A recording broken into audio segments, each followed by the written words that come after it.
నమస్కారం. Welcome to I dream. ధర్మ మార్గం విత్ విజిత కార్యక్రమానికి స్వాగతం.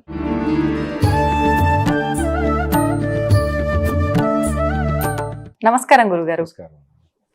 గురుగారు, కొన్ని విధానాలు మన పెద్దవాళ్ళు చెప్తూ ఉంటారు. ఉదాహరణకి శుక్రవారం కానీ మంగళవారం కానీ కొన్ని వస్తువులు మనం ఇవ్వకూడదు, కొన్ని మనం ఇంటికి తెచ్చుకోకూడదు.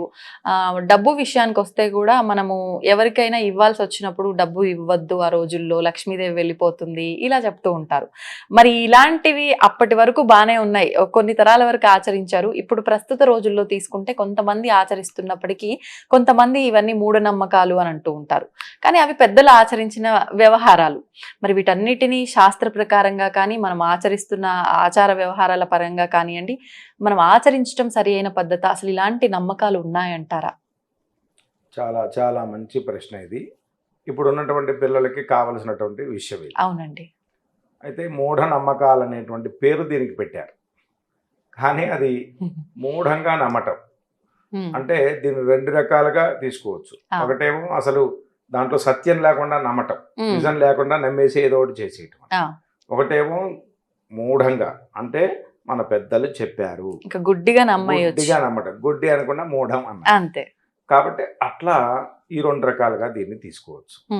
అయితే మనకి శాస్త్రంలో కొన్ని విషయాలు చెప్పి ఉన్నప్పటికీ మనం రెగ్యులర్ నిత్య జీవితంలోకి వచ్చేసరికి వాటిని కొన్ని పాటించలేకపోతున్నాం, కొన్ని ఏమో అవసరమా అనుకుంటూ కూడా ఏదో చేస్తూ ఉన్నాం.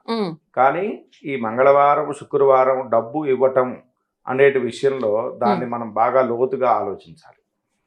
వాస్తవంగా మంగళవారం నాడు అప్పు తీసుకున్నా అప్పు ఇచ్చినా తొందరగా తీరుతుందని శాస్త్రం చెప్పబడింది. ఆ మంగళవారానికి అధిష్టాన దేవత ఎవరు? కుజుడు.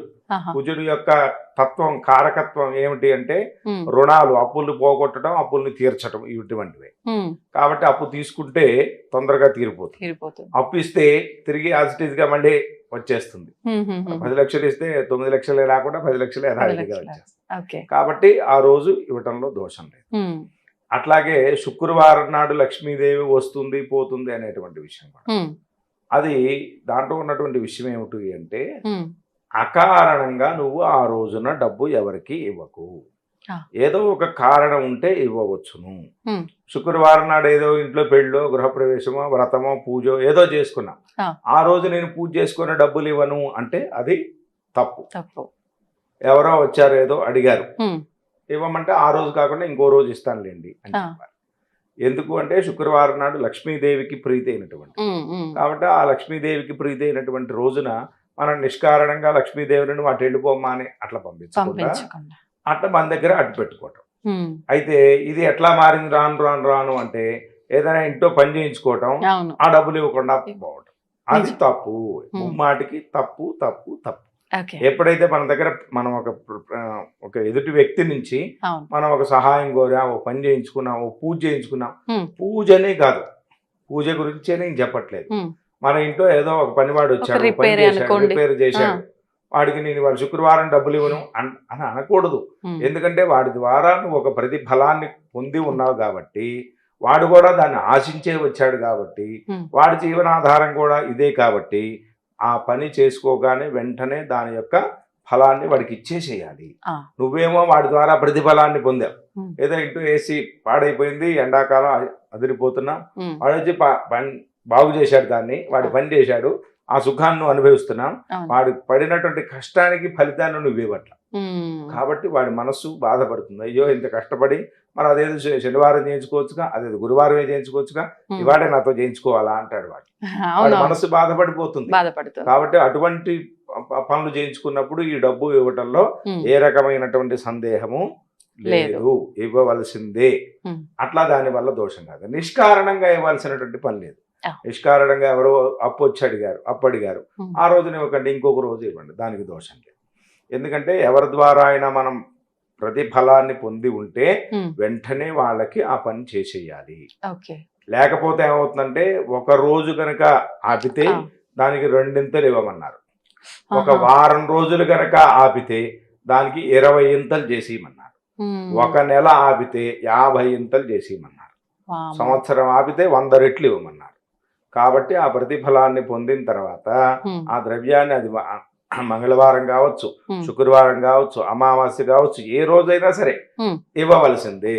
ఉంచుకొని ఇవ్వాలి. ఒకవేళ మన దగ్గర లేదు, అయినా నా దగ్గర ఇవాళ లేదయ్యా రేపు ఇస్తాను అని చెప్పి వాడి మనస్సుని బాధపడకుండా సర్ది చెప్పుకుంటే దానివల్ల దోషం రాదు, ఇబ్బంది లేదు, దోషము లేదు. కానీ అట్లా కాకుండా మన దగ్గరే ఉండి నా లక్ష్మీదేవి ఎక్కడికి పోకూడదు అని చెప్పి ఇంట్లో పెట్టుకోకూడదు. ఆవిడ పేరే అసలు చెంచల, ఎక్కడ ఒక చోట స్థిరంగా నిలబడదు. అటువంటిది నువ్వు ప్రతిఫలాన్ని చేయించుకొని వాడు దాని నిమిత్తమే వచ్చాడు కదా, వాడు జీవనాధారం అదే కదా. కాబట్టి వాడి జీవనాధారానికి ఇబ్బంది కలిగించకుండా శుక్రవారం నాడు డబ్బు ఇవ్వవచ్చు, దోషం లేదు. నిష్కారణంగా ఇవ్వకూడదు. అట్లాగే మంగళవారానికి కూడా అంతే, నిష్కారణంగా ఇవ్వకూడదు. కానీ మంగళవారానికి మాత్రం ఈ విశేషం చెప్పబడింది శాస్త్రంలో. ఏమిటది? కుజుడు అధిపతి కాబట్టి, కుజకారకత్వం రుణ విషయం కాబట్టి ఆ రోజున అప్పు ఇచ్చినా అప్పు తీసుకున్నా కానీ, అప్పు తీసుకుంటేనేమో సకాలంలో తీరిపోతుంది, అప్పు ఇస్తేనేమో మళ్ళీ యథావిధిగా యాజిటీగా మళ్ళీ గోడకేసిన బంతలే మనకే వచ్చేది. కాబట్టి ఈ 2 పనులు చేయొచ్చు, దోషం లేదు. ఇది సెంటిమెంట్ వాడాల్సిన పని లేదు. శాస్త్రంతో పాటుగా లౌకిక జ్ఞానాన్ని కూడా ఈ విషయంలో ఉపయోగించి మనం ప్రవర్తించవలసినది. గురుగారు, ఈ మధ్య కాలంలో మనకు సమయానికి డబ్బులు సర్దుబాటు కాకపోతే బంగారం తాకట్టు పెట్టి డబ్బులు తీసుకొచ్చుకోవడం అనేది ఎక్కువగా చూస్తున్నాం. అండ్ ఇంకొకరిని మనం అప్పుగా అడగటము, వాళ్ళు ఇవ్వను అనటం కన్నా మన దగ్గర ఉన్న వస్తువే మనం తీసుకెళ్లి పెట్టి తెచ్చుకుంటే తర్వాత మనం తెచ్చుకోవచ్చు అన్న ఆలోచన కూడా చాలా మంది చేస్తున్నాం. ఈ అంటే ఎమర్జెన్సీ సిచ్యువేషన్ ఏదో వచ్చింది, అత్యవసర పరిస్థితి, మంగళ శుక్రవారాల్లో ఇలా తాకట్టు పెట్టచ్చు అంటారా? అత్యవసరమైనటువంటి పరిస్థితుల్లో నిరభ్యంతరంగా పెట్టవచ్చును, ఏమీ ఇబ్బంది లేదు. అదే ఏదో జలసాల కోసమో ఇంకో పని కోసమో అయితే గనక అలా చేయకూడదు. మన పెద్దవాడు పూర్వం నుంచి కూడా మన దగ్గర బంగారం పెట్టుకోమనేది దానికోసమే. ఇవాళ భూమి ఉంది, 100 ఎకరాల భూమి ఉంది, కానీ ఈ క్షణంలో అమ్ముడుపోదు, ఏం లేదు. అదే బంగారం ఉందనుకోండి, వాళ్ళ దగ్గర ఇస్తే వాళ్ళకు కూడా ఒక నమ్మకం ఉంటుంది, వాళ్ళ వస్తువు మన దగ్గర ఉంది కాబట్టి వీళ్ళేదో అత్యవసరం ఇబ్బందుల్లో వచ్చారు కాబట్టి వాళ్ళని మనం కాపాడాలి అనేటువంటి అభిప్రాయంతో వాళ్ళు కూడా తీసి డబ్బు ఇస్తారు. కాబట్టి అత్యవసరమైనటువంటి విషయాల్లో ఈ బంగారాన్ని మంగళవారం అని అమావాస్య అని చూడవలసిన పని లేదు. నిరభ్యంతరంగా అక్కడ తాకట్టు పెట్టి తెచ్చుకోవచ్చు. ఇంకా ఏదైనా ఒక రోజు అవకాశం ఉంది, అప్పుడు మంచి రోజు చూసుకోవటం, మనకి కూడా మన నక్షత్ర రీత్యా సరిపోతుందా సరిపోదా చూసుకొని అప్పుడు అవకాశం ఉండే ఆప్షన్ ఉంటే ఇంకొక రోజు తీసుకోవచ్చు. ఆప్షన్ లేదు, వాళ్ళ హాస్పిటల్కి వెళ్ళాలి, డబ్బులు కట్టాలి, వాళ్ళ హాస్పిటల్లో చేర్పించాలంటే ముందు 1,00,000 రూపాయలు ఎంట్రీ ఫీజు కడితే గానీ హాస్పిటల్లో అడుగు పెట్టలేని స్థితి. అటువంటి స్థితిలో ప్రాణం కంటే ఏది ముఖ్యమైనది కాదు. కాబట్టి ఆ విషయాల్లో ఆ బంగారం తాకట్టు పెట్టడంలో ఎటువంటి దోషము లేదు. ఇప్పుడు ఇరుగు పొరుగు నైబర్స్ ఉంటారు, వాళ్ళ ఇంట్లోంచి వీళ్ళ ఇంట్లోకి కొన్ని ఎక్స్చేంజ్ చేసుకుంటూ ఉంటారు. అలాంటివి కూడా ఏమైనా ఈ రోజుల్లో చేయకూడదు అనేవి ఏమైనా ఉన్నాయా? చాలా మంచి విషయము.